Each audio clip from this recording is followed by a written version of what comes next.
exciting to be here. What I want to try and do today is add to the amazing lineup of speakers today by bringing the brain into our discussion of the creative spark. And I want to do that by telling you about some of the newest research that I've been doing in my neuroscience research lab at New York University, asking the question, can aerobic exercise, that is, can going to the gym actually improve your learning, memory, and cognition? I also want to address the question of whether increased aerobic exercise can also make you more creative. Now, I remember the day that I realized I wanted to become a neuroscientist. I was a freshman at UC Berkeley, and I was taking a freshman seminar class with just 10 or 15 of us called The Brain and Its Potential, taught by Marion Diamond. She was standing at the front of the classroom, and up there at the front, she had this beautiful hat box. And with her gloved hands, she opened that hat box, and out she pulled a real, live, fixed human brain. Now, it was the very first time I'd seen a human brain, and what she told us was that what she was holding in her hands was the most complex structure known to mankind. It's the only structure that can think about itself. And one of the most amazing things about the brain is that it can change as a function of the environment. It can learn, it can grow.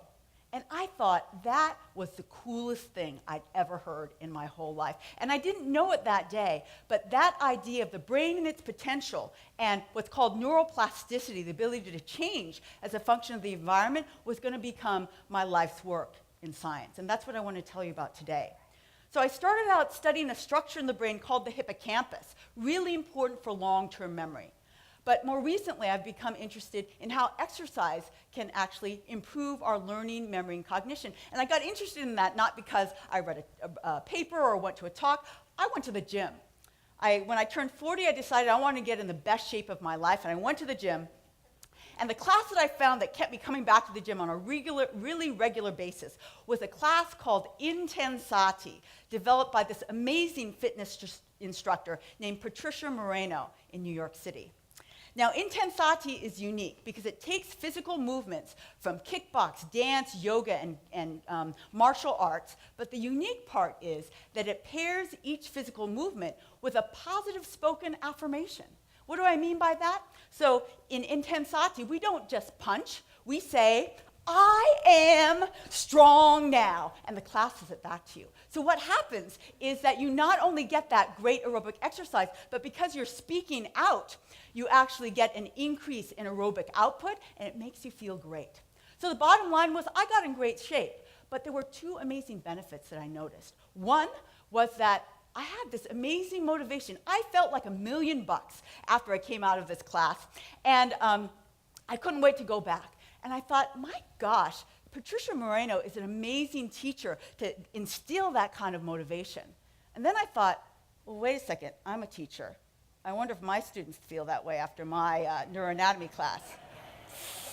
I'm going to come back to that in a second. The second amazing benefit was that when I went back to work, when I started doing Intensati, I was writing a lot of grants, and I noticed that as I got more regular with the workouts, my writing got easier. I was able to make associations better. I was able to focus better. And I thought, this is amazing. I want to look at the neuroscience literature to understand what's going on. And I looked at the literature, a lot of new studies coming out, as well as looking at some of the older studies that had led to our current understanding. And when I looked at those, I found a very familiar name. That name was Marion Diamond. So she was not only my undergraduate advisor, but she was a real pioneer in neuroscience research and really one of the only women working in this field back in the late 1950s and 60s when she discovered that when you raise rats in what she called an enriched environment with lots of toys to play with, lots of other rats to play with, and they run around a lot, and you compared their brains to rats raised in what she called an impoverished environment with no toys, just a couple of rats in a small box. What you can do is measure their brain. You measure actually the thickness of that outer covering of their brain called the cortex. And what she found is that the rats raised in enriched environments had cortices that were actually thicker. Their brain grew as a function of this enriched environment. And later studies showed that exercise, the increased exercise that those rats were getting because they were running around a lot more, was a big factor in that brain change.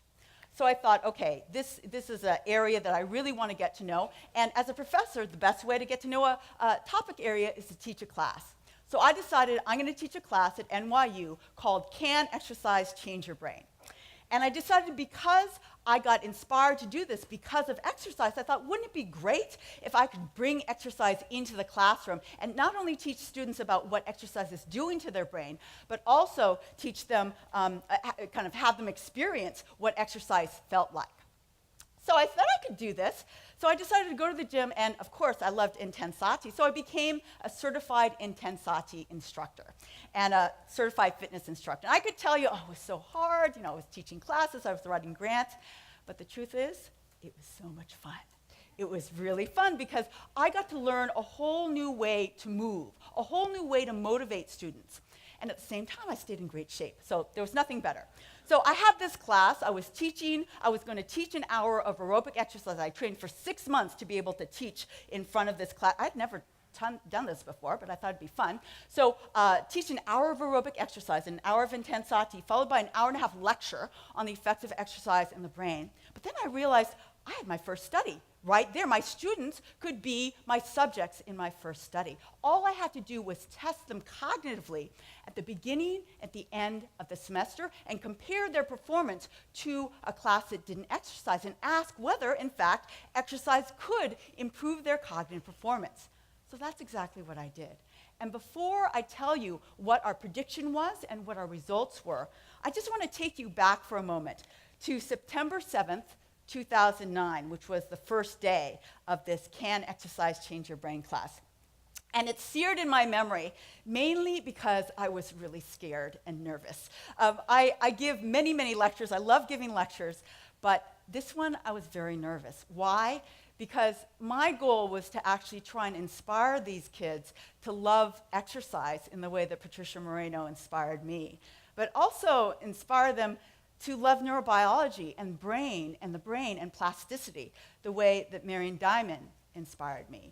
So I had a pretty high bar, and I was pretty scared to step out in front of that classroom.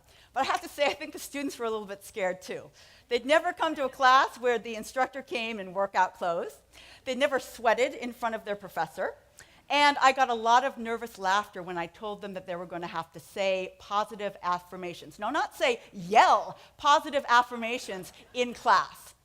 But I have to say it was the most memorable first class that I've ever taught. The students really got into it. Okay, there was a little bit of nervous laughter and a lot of giggling, but they really got into it. They were shouting the affirmations. They were really going all out in the workout.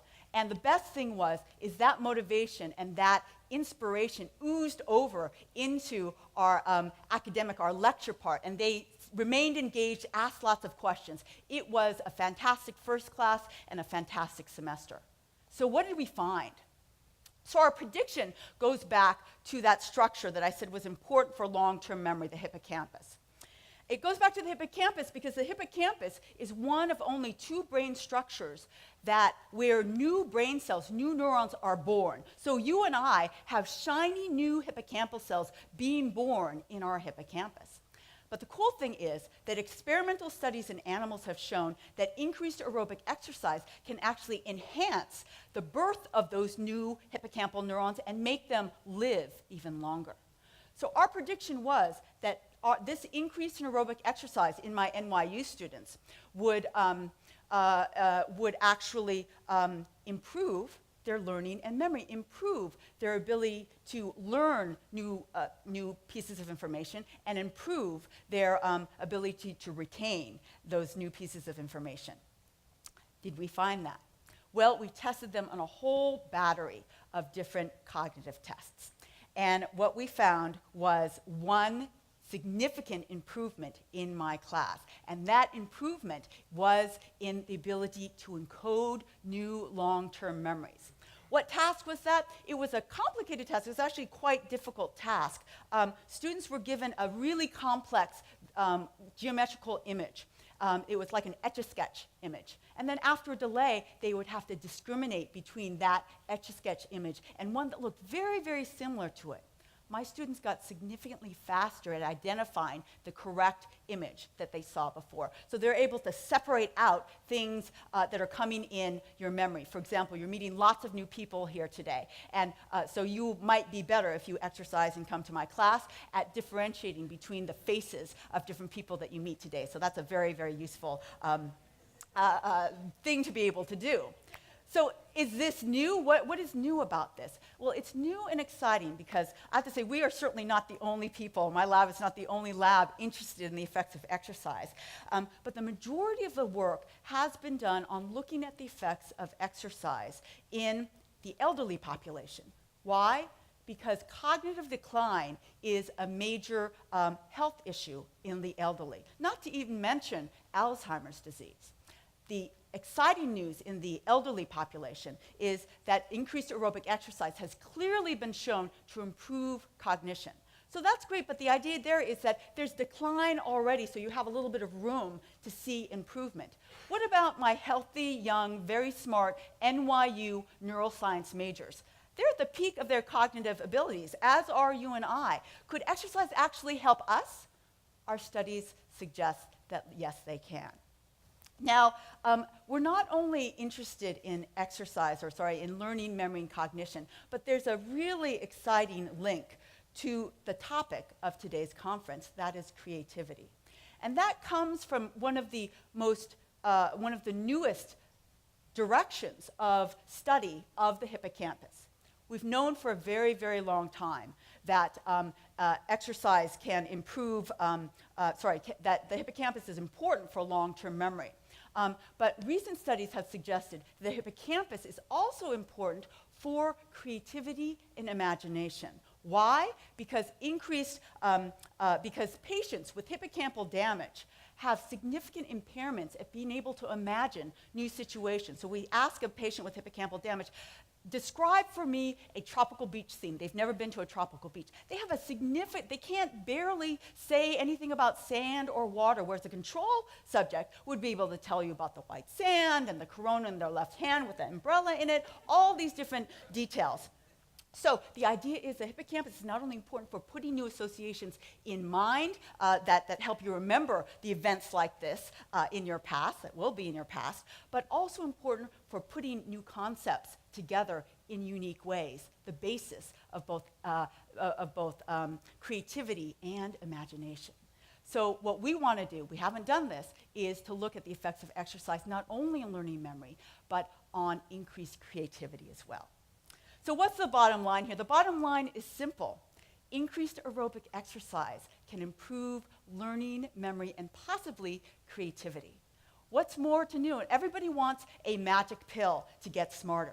Well, this isn't a pill, and it comes with a lot more sweat than a pill, but it can help you. It's free. It helps you every day. And our goal over the next 10 years is trying to figure out exactly how that's helping, what exactly is changing in the brain. So I only have one question for you. Who wants to go to the gym? Anybody? Okay, great. Thank you.